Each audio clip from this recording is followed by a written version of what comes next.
Welcome to Spider-Verse Minute, the tri-weekly podcast where we watch Spider-Man Into the Spider-Verse 1 minute at a time. I'm Caroline Slater.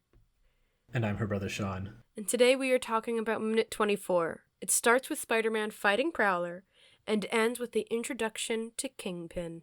What did you call this minute? I titled this minute, You Mad, Prowler? Totally based it off of the line that Peter says while he's fighting him, saying, "Are you mad at me? I feel like you're mad at me."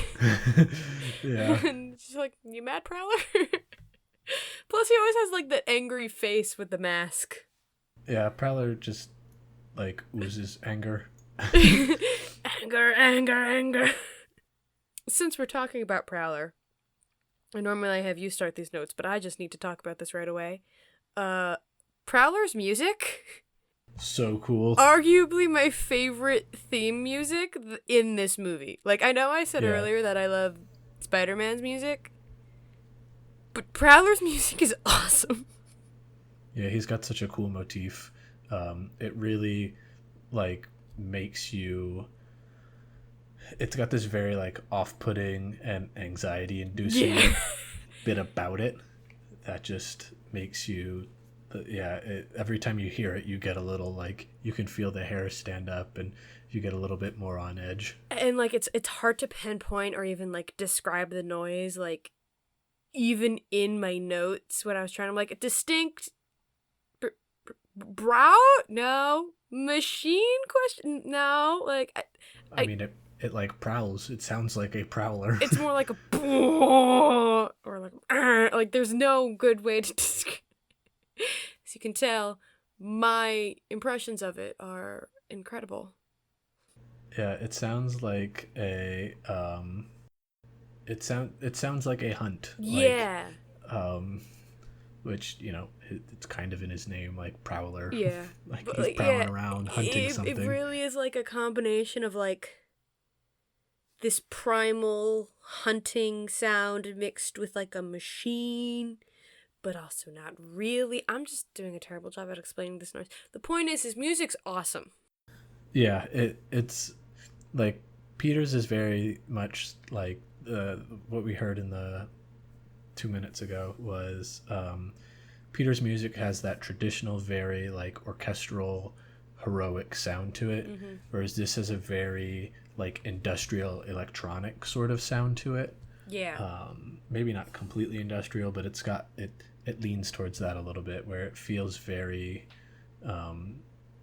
much like that. You know what? It's so unique that it very is kind of similar to how the theme of Halloween and Michael Myers' theme of his when he's about to go kill, it's very anxiety inducing, and this music is very similar in that way. I would not be shocked if they ever made a Prowler horror movie and they used this music. Yeah. It's the perfect music for it. They did a really good job of the fight choreography. So good. That Prowler uses. It really shows off his kickboxing and Muay Thai art style, the martial arts stuff that he was doing, and it has this sort of very kind of combat sports feel to it, where versus just a street brawler kind of style that a lot of villains are usually shown, where they're just kind of flailing around hoping to hit what they can, or even Peter's is usually a bit more hectic because he just relies on his spidey sense. Yeah. Peter's is very slip away and just dodge, while everyone else he fights is very tank oriented. It's just hit them. And Prowler's, you can tell there's strategy behind it. Yeah, you can definitely see the different moves that he uses. It's deliberate actions. You can see him grappling in there and doing what at least looks like real things, whether they actually are real things or not.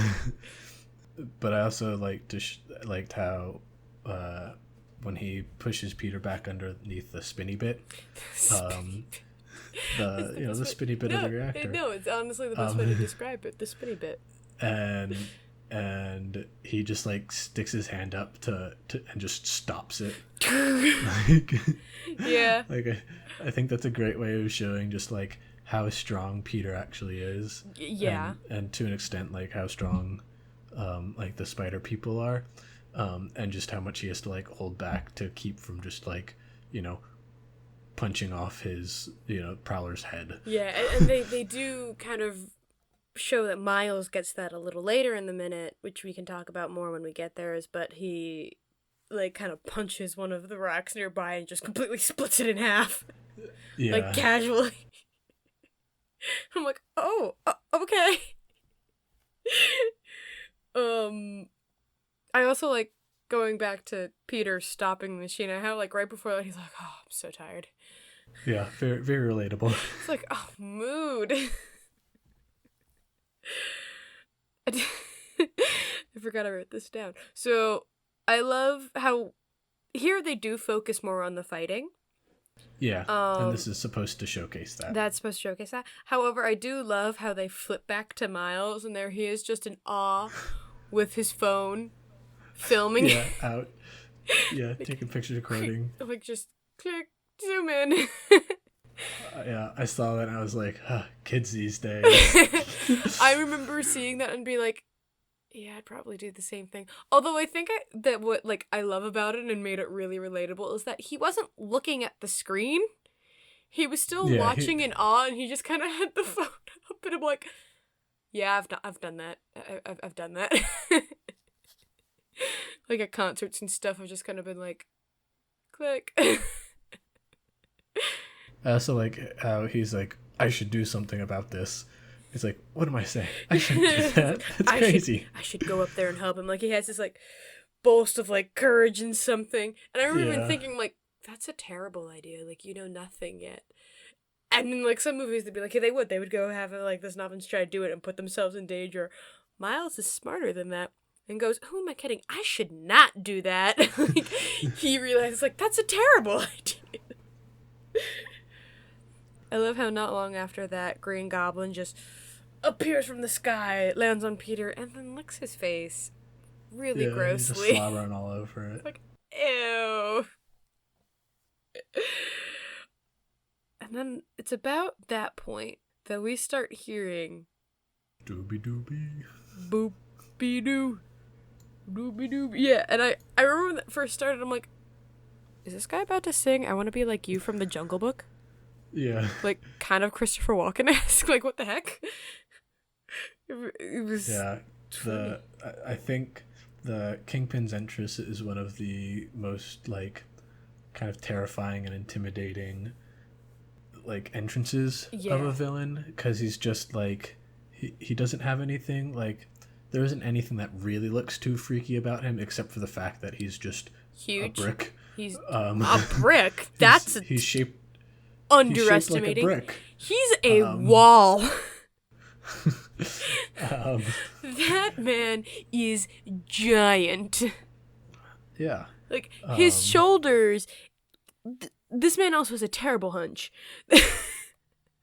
Like, his shoulders go past his head. Like, he's huge.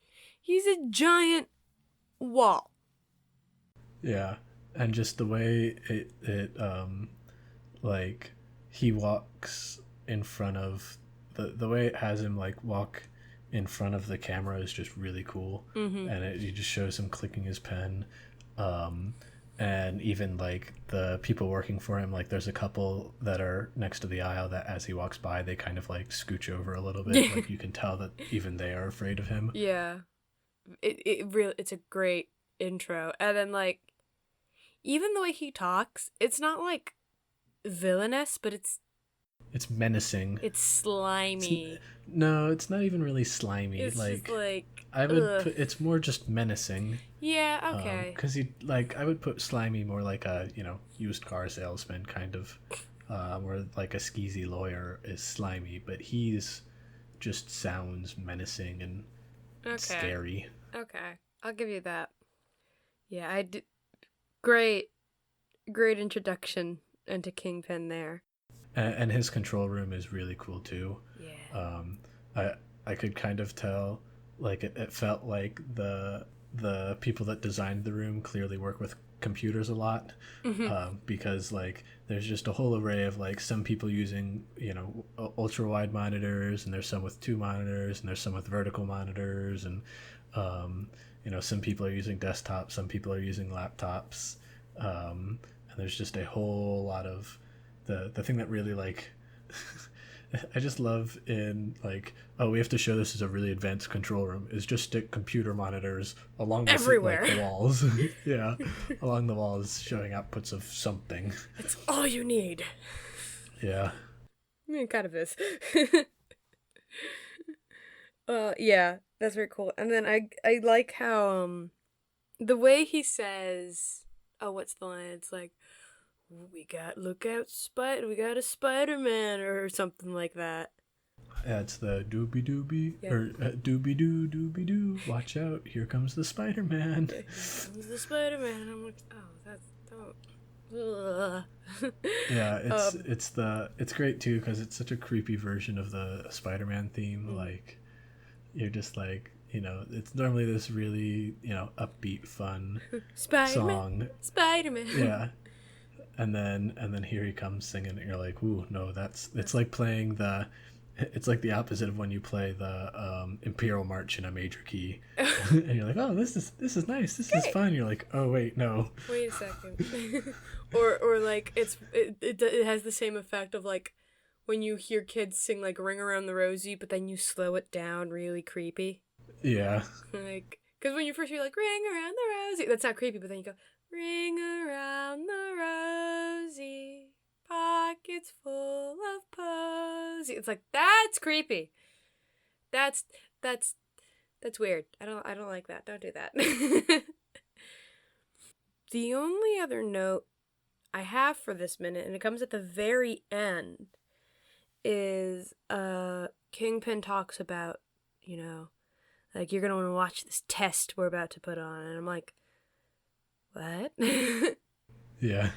It doesn't look like it's ready to run, but I guess it is They're because he doing started spinning it up. But it's cool too because like, oh, we're gonna get to see like what this thing does. Yeah. Which is exciting. And also, I don't like the way he said that either because it's like, are we about to die? It's like, is this just what's gonna happen here? Yeah, the last thing I had to say was just that his control room, it feels like an evil NASA. It reminds me of the old Apollo shots with just the rows, like banks and banks of computers.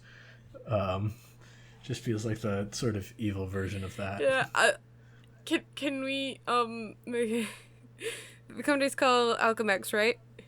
Yeah. Alchemex, evil NASA.